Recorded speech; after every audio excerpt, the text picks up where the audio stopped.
Here's a question for you. Are you finding all the stories of war, of history-changing events in geopolitics and the world news right now, or a little bit confusing, a little bit anxiety-provoking? The world does seem to be going mad and even going to war. And I really understand this feeling. I've been following the events of, major geopolitical events for the last couple of years on this channel and in my writing at jeffrich.substack.com.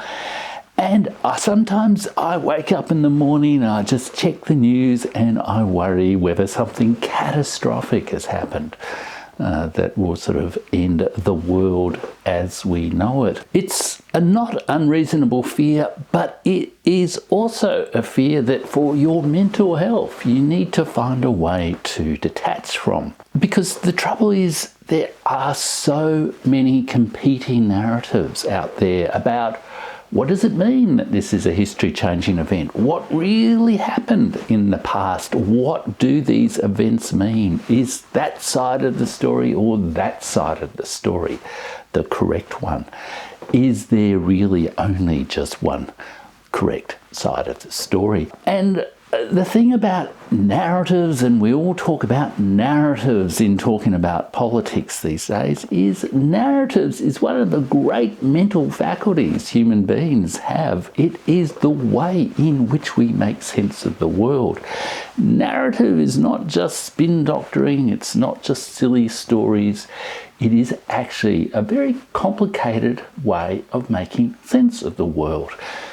In its formal discipline sense, that way of making sense is known as history. And this channel is dedicated, if you like, to helping you learn from history, to help me learn from history, to make sense of this changing world, to find a way to live in tune with this changing world, with all its tragedy and all its trouble. To help you do that, I've started a new initiative, which is to set up a new workshop offer for you, which is called Staying Sane in a Mad World, How to Use History to Stay Sane When the World Goes to War or in Crisis. And in this workshop, I set out a really simple 4-element framework, which I call Sane, S-A-N-E, to help you, without any formal history training, really, just your common sense, if you like, to try to stay sane in this mad world. The first element, of course, is S, and that stands for story, or you could say narrative.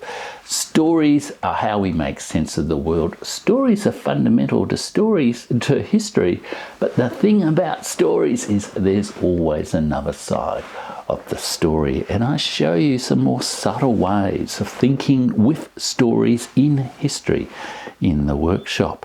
A starts for argument.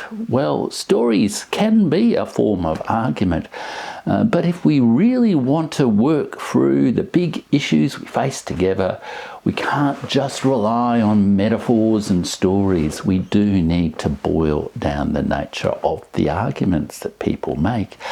And when you watch the news media, whether it's mainstream or alternative media, you will see many kinds of typical arguments made from history. So-and-so is the next Hitler. This is appeasement. We're going to face a Great Depression. This is a fourth turning. Empires only last for 250 years. These are all kinds of arguments that are made from history, and I'll show you how to appraise those arguments using your common sense without necessarily reading as much history as I have. Thirdly is N, and that stands for news, the information we absorb in this chaotic environment, in this highly manipulated media environment.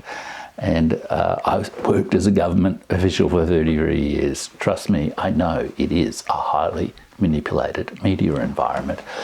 Finding a way to sort through the information to solve not their problem, but your problem, to sort of follow the issues you are concerned about and to test the quality of the sources of the information reported in the news is an absolutely critical skill. It's one of the foundational skills of good historians, assessing primary sources and secondary sources, and being empathetic enough to look at things from many points of view. So I will explain how you can do that properly in the workshop. And then E finally stands for emotion.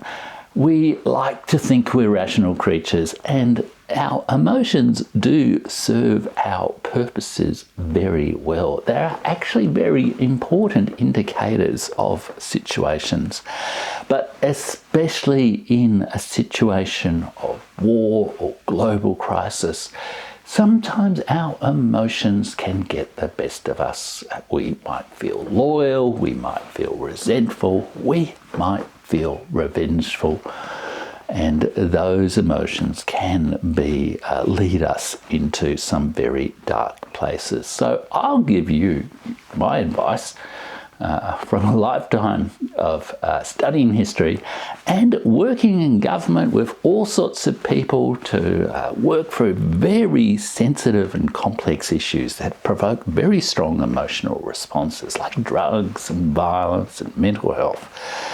I'll show you some ways in which you can manage your emotions to stay sane in a mad world. And then at the end of the workshop, I will help you put together your personal plan for how to do it, how to implement your personal approach to staying sane in this mad world. I'm not selling a particular theory to you, a particular framework, or a particular angle on politics. I just want to help you preserve your mental health to stay sane in this mad and troublingly violent world right now. So I've put the course together, and you can see the offer at the link in the video description and in the pinned comment below. So why not just click that link and join me? Be one of the very first to join me in my new initiative of a workshop to help my viewers and my readers at the Burning Archive YouTube channel and the Burning Archive Substack stay sane in a mad world. Thanks for watching.